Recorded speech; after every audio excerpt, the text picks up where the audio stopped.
Guiding your eyes through the scene is our topic today on Luminar Coffee Break. Let's see what we can accomplish in 10 minutes or less, starting now.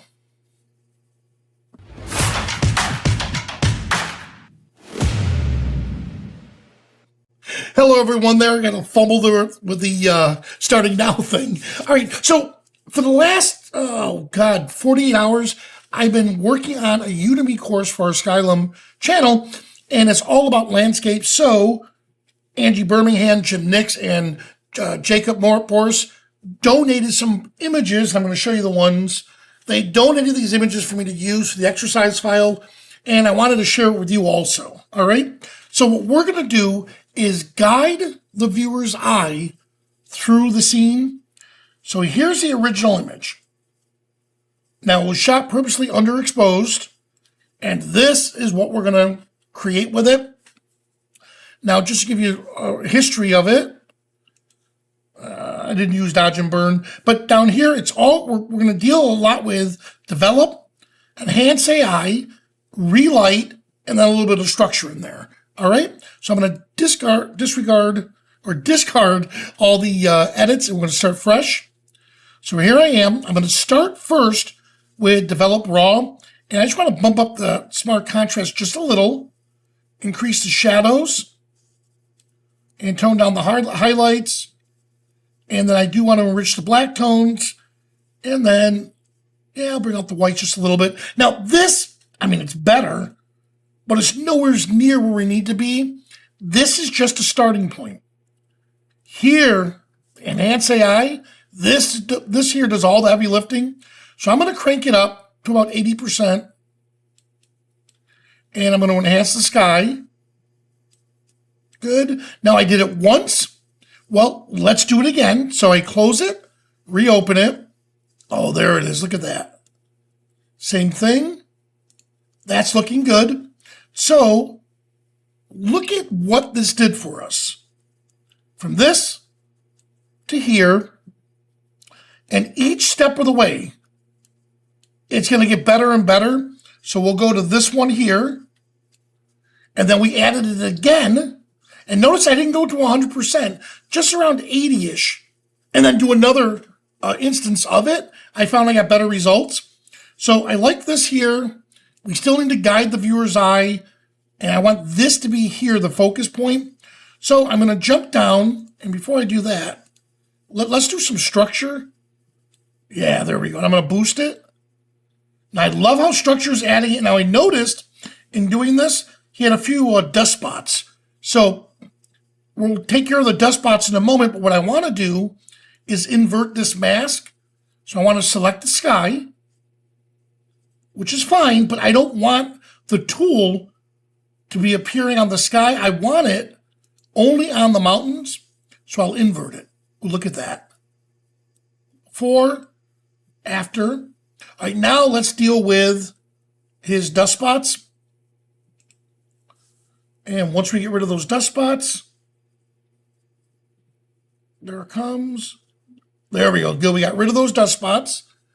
And again, notice, develop, and we just used enhance up to this point.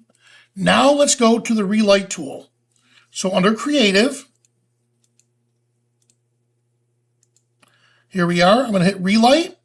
Now what's closest to me, I want a little bit darker.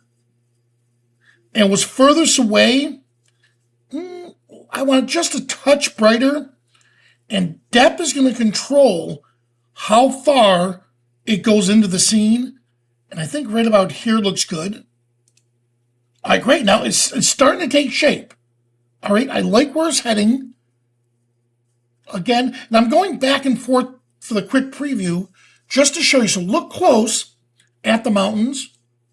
Look how it's already helping us. Well, that's great. But now what I want to do is I'm going to save the vignette to the end. But what I do want is come back to develop. And I'm going to bump up the exposure just a little bit. A little more of the contrast is fine. Increase the shadows. I'll drop the highlights back just a little. All I'm doing here is focusing on this. So watch close. Before, after. Now let's apply that just to that area. So I'll use a gradient, the radial gradient, and I want to draw this right about there. And notice the tool is only going to be affected this area here. So let's see the difference. Before, yeah, no, it's a little too much. So let's dial back. Let's see the shadows maybe. Yeah, the shadows a little bit. And I'm going to bring the exposure back just a little. There, look at that. So it doesn't seem like a whole lot, but it definitely draws your eye into it. And now the vignette tool is another tool that'll help us draw a viewer's eye into the scene. Now I am going to bring the amount down. I don't want to go overboard because I don't want you to look like there's a vignette on it. But let's see the impact. Yeah, look at that. Look, you can actually see it coming right to that mountain. Let me bring it down just a little more. Before and after. There we have it. All right, so we started out with a good image of a beautiful location. And then just by using Develop, Enhance AI, and Relight tools, this is going to be our final product, which looks absolutely awesome. All right. So I want to thank Jacob for loaning me that image. Beautiful. It actually motivated me to want to go on another excursion with him like we did in Scotland to photograph some of these. All right. So here it is. If you are watching Coffee Break on YouTube, here is the live link that you can join us on Zoom, because at the end of this, we're going to have the Ask Me Anything segment where you can ask us any questions whatsoever pertaining to this topic or anything photography related. Right there it is. All right. So for those of you that are joining us here on Zoom, please stick around for the Ask Me Anything segment. Everyone else, thanks so much for watching, and I'll see you at the next coffee break.